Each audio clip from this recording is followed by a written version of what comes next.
So guys, for the first step, you want to go to the Deliver tab, and then once we're here, you want to click on the three dots right here, and then click on Updates during renders. You want to turn this off. So turn off Updates during renders, make sure you have it off. Next, on the left hand side, select Custom Export, and then select File. You want to set your render speed to 25. So it's going to render slower, but it's going to prevent crashes. For the next step, in the top left, you want to click on DaVinci Resolve, and then click on Preferences. Once we're here, go to the System tab, and then select Memory and GPU. Untick both these boxes. Now for GPU processing mode, if you're using an NVIDIA graphics card, you want to go with CUDA.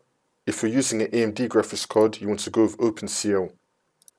Also make sure that your graphics card is selected, so you want to tick your graphics card.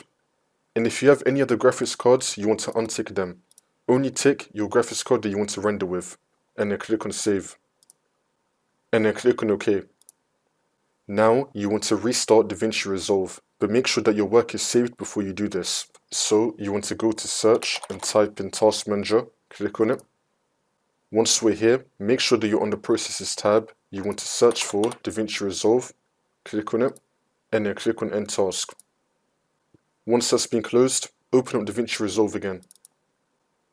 Once you do all of this, hopefully this will fix your problem. Some more methods that you can try is make sure that your graphics card drivers are up to date, and make sure that DaVinci Resolve is also up to date. To update DaVinci Resolve, in the top left, click on DaVinci Resolve, and then click on Check for Updates. Make sure that it's up to date. One last thing you can try is maybe upgrading your RAM. Maybe your computer needs more RAM. Hopefully this will fix your problem.